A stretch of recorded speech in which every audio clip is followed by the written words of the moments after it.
Welcome back to The Contrarian, everybody. I hope you are all doing well. I am doing well today. I wanted to make a video giving an update on the Chinese stocks that I own, especially looking at NIO. And Alibaba as well is a Chinese stock that I own, and it's those two stocks that I've had for about the last 10 months at this point. And up until about a week ago, these stocks really had not done very well. They had really underperformed all of the other investments pretty much that I have had.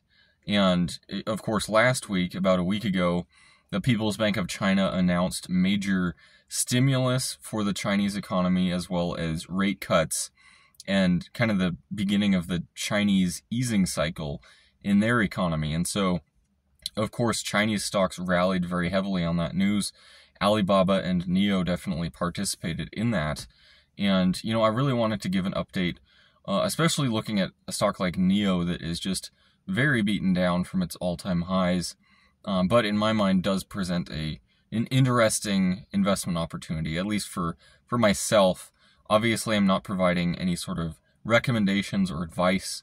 I can't do that, but I really want to just almost take a look at the psychological impact that even just a kind of small change like what the People's Bank of China is doing can have on the overall sentiment into the Chinese stock market. So, first off, I guess touching on NIO, the company, generally it's a lot more stable than it actually has been in prior years. So in prior years, NIO really had not been selling as many vehicles as investors were hoping. They'd been kind of falling behind expectations. And it kind of appeared like maybe NIO was plateauing as a brand in terms of their overall reach in the Chinese market. And there was definitely some concern, I guess, overall in the Chinese market. There's just so much competition there. You have XPeng and BYD, of course, the biggest player in the EV market there in China. So just a lot of competition overall. And NIO is I kind of liken it to the Tesla of China.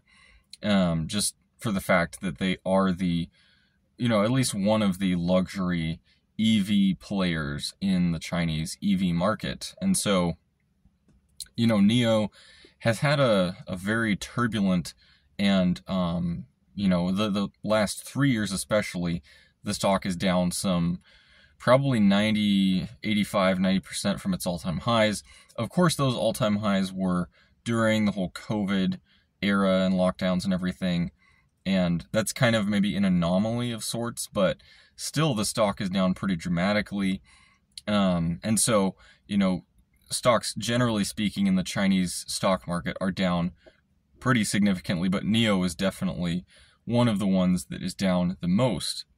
All that being said, NIO appears to have maybe rounded the corner in terms of finally maybe reaching a more mainstream kind of adoptive position in the Chinese market. Of course, they have their new Onvo brand, and in fact, they're kind of spinning it off as a whole separate brand of vehicle altogether. It's still under the umbrella owned by NIO, so maybe something like Audi is also owned by Volkswagen, but it's a separate brand. I think NIO is kind of going for that as well.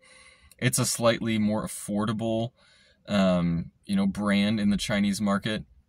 And it's being kind of touted as maybe a Tesla Model Y competition in the Chinese market. And so far, reviews of these vehicles have been very positive, but it's maybe a little hard to tell yet with regards to that. But overall, this Onvo, their addition to the NIO brand, appears to be going well in China.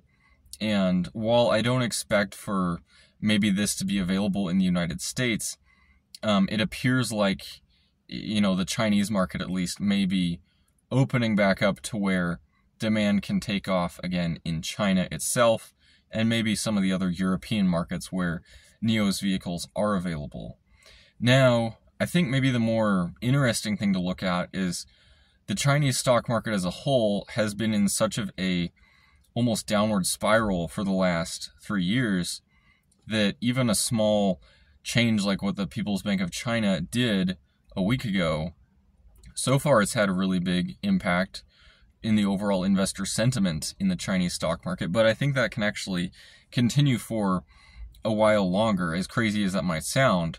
And here's my thinking in terms of why. So you have 3 years of very negative news sentiment and overall, I would say, just investor loss of confidence in investing in Chinese stocks. And so for 3-something years there, investors were not going to China to invest their money. They were going predominantly to the U.S. stock market, maybe some other ones as well, but predominantly to the U.S. stock market.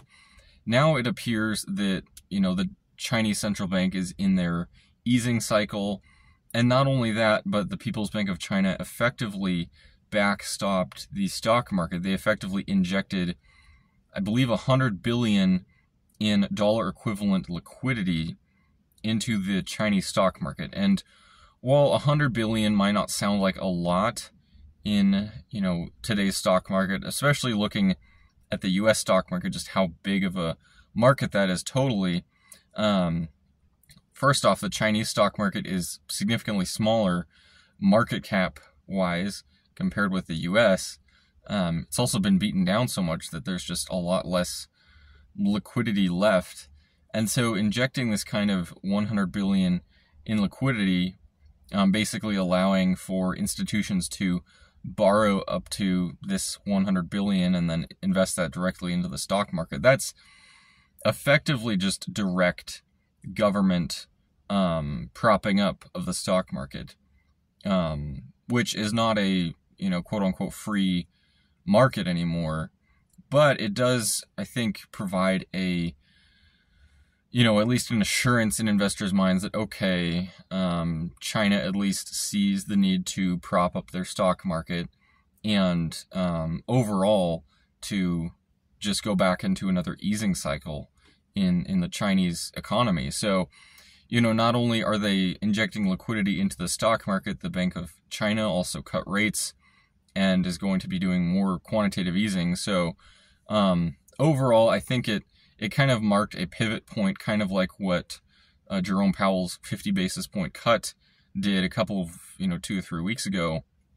I think that this also marks an important point in the kind of timeline of the Chinese stock market because, prior to this decision, this, kind of pivot by the People's Bank of China, you'd really seen an extended, 2 or 3 years where it's kind of questionable, okay, what is China going to do about their weakening economy, about the potential deflation they're seeing there? What can they really do?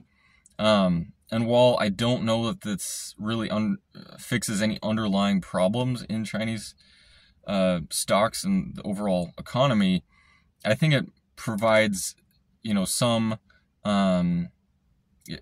it definitely provides some overall investment type of thesis for people getting back into Chinese stocks. And I believe that's why you've seen people like Michael Burry really and other institutional investors, but I really look at him especially because the last 6 months to 1 year, he's really been building his positions heavily in Chinese stocks, mainly Alibaba and JD.com. And I've been a little surprised he hasn't really diversified from those two and just, he's allowed these positions to get very large in his portfolio. But now I can kind of see why he's done that. And, he saw that something like this was going to happen. I'll be curious to see, in his upcoming quarterly earnings, how that looks again. Like in response to this, does he sell some of his Alibaba shares now that they're up some, 40% from where he bought into them? I don't know.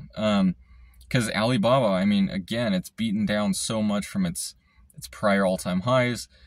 Alibaba, is one of, I would say, the most value pick type stocks in the Chinese stock market. The PE is, I think, still down in the single digits.